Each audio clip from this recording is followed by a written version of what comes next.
Assalamualaikum warahmatullahi wabarakatuh. Halo sobat kimia, bagaimana kabarnya? Di sini pada pertemuan kali ini saya akan membahas materi kimia tentang interaksi antar partikel. Di sini terdapat 3 pokok bahasan. Yang pertama adalah ikatan logam, yang kedua gaya van der Waals, dan yang ketiga adalah ikatan hidrogen. Satu, pembahasan pertama yaitu ikatan logam. Ikatan logam merupakan ikatan yang terbentuk akibat adanya gaya tarik menarik yang terjadi antara muatan positif dari ion-ion logam dengan muatan negatif dari elektron-elektron yang bebas bergerak. Bisa dilihat pada gambar ini ya. Atom-atom logam terdapat 2 bola. Yang pertama bola berwarna merah, yaitu yang merupakan logam yang berion positif. Sedangkan yang biru kecil-kecil ini merupakan lautan elektron, sehingga atom logam ini mempunyai sedikit elektron valensi, sehingga sangat mudah untuk dilepaskan dan membentuk ion positif. Maka dari itu, kulit terluar atom logam relatif longgar, terdapat banyak ruang kosong, sehingga elektron dapat berpindah dari satu atom ke atom lain.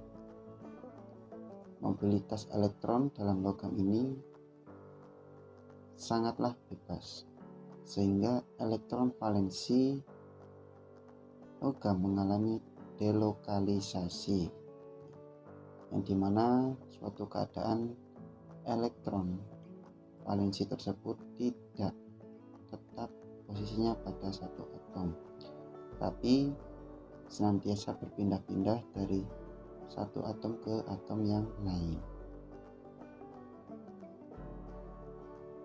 Karakteristik ikatan logam yang pertama adalah berbentuk padat. Pada umumnya logam ini berbentuk padat pada suhu kamar, kecuali raksa Hg berbentuk cair, mudah ditempa dan ulet. Karena adanya elektron-elektron bebas menyebabkan logam bersifat lentur. Hal ini disebabkan karena elektron-elektron tersebut bebas berpindah mengikuti ion-ion positif yang bergeser sewaktu dikenakan gaya luar. Yang ketiga, dapat menghantarkan listrik dan panas.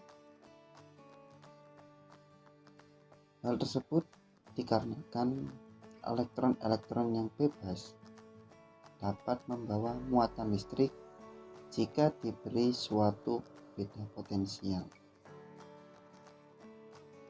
Yang keempat, titik leleh dan titik-titik yang tinggi. Diperlukan energi dalam jumlah besar untuk memutuskan ikatan logam, sehingga diperlukan energi dalam jumlah besar untuk memutuskan ikatan logam yang sangat kuat pada atom-atom logam.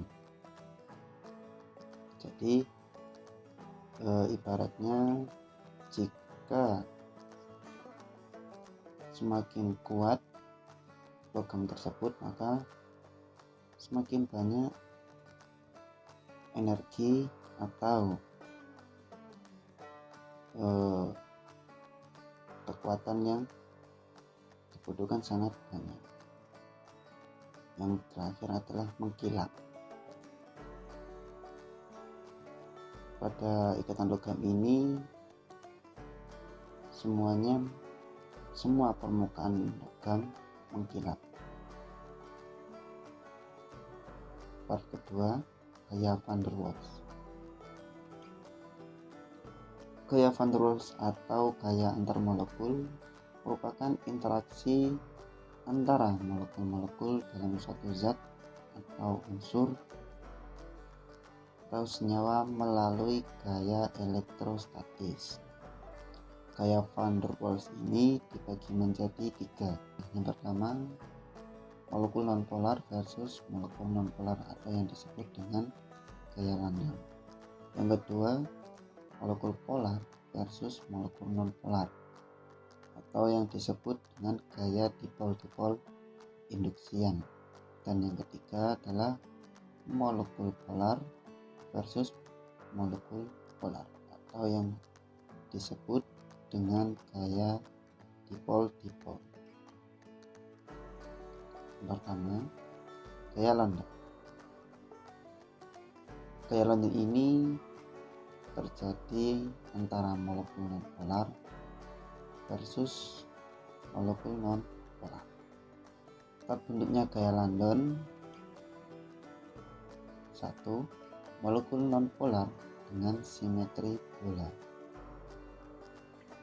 yang kemudian terbentuklah dipol sesaat. Setelah terbentuk dipol sesaat, maka dipol sesaat tersebut menginduksi molekul nonpolar yang di sebelahnya. Sehingga setelah terjadi induksi dengan molekul nonpolar yang sebelahnya tadi, timbul gaya tarik elektrostatik atau gaya London. Contohnya CCl4 dengan CCl4 atau CCl4 dengan CS2. Yang kedua adalah gaya dipol-dipol induksian. Gaya dipol-dipol induksian ini terjadi pada molekul nonpolar versus molekul polar. Terbentuknya gaya ini, molekul nonpolar dan molekul polar saling berdekatan, sehingga dipol permanen pada molekul polar tersebut menginduksi molekul nonpolar. Nah, setelah menginduksi molekul nonpolar, terbentuklah dipol sesaat. Lalu timbul gaya elektrostatik yang disebut gaya dipol permanen, dipol induksian atau gaya dipol-dipol induksian. Contohnya pada etanol dengan larutan I2. Gaya dipol-dipol. Gaya dipol-dipol ini terjadi pada molekul polar versus polar.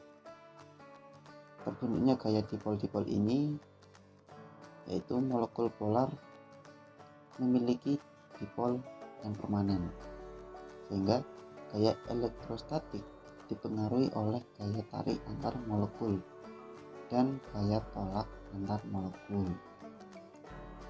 Dalam fase cair, gaya tarik menarik lebih besar daripada gaya tolak menolak. Pada suhu dinaikkan, gaya tarik menarik terjadi penurunan atau menurun, sehingga lebih besar pada gaya tolak menolak. Kemudian pada saat mendidih, gaya tarik menarik itu sama dengan atau sama besarnya atau sama tingginya gaya tolak menolak. Contohnya molekul-molekul dalam larutan air atau air dan etanol. Di sini molekul polar itu ada 2 macam, Yang pertama, molekul polar yang ramping yang berbentuk agak lonjong dibandingkan molekul yang gemuk. Jadi molekul polar yang ramping ini sedikit lebih kurus atau sedikit lebarnya daripada molekul polar yang gemuk. Sebab yang ketiga adalah ikatan hidrogen. Ikatan hidrogen ini sebenarnya juga termasuk dalam gaya dipol-dipol. Nah, ikatan hidrogen ini merupakan gaya dipol-dipol yang paling kuat. Ikatan hidrogen ini terjadi jika atom hidrogen terikat atau mengikat oleh dua atom atau lebih yang memiliki keelektronegatifan yang tinggi. Contohnya pada atom F, O, N, dan lain-lain. Pada gambar ini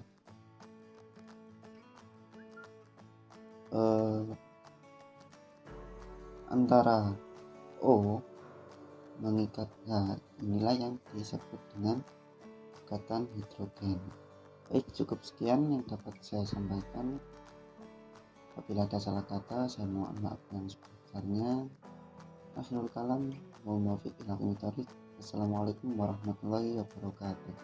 Sampai jumpa di video selanjutnya.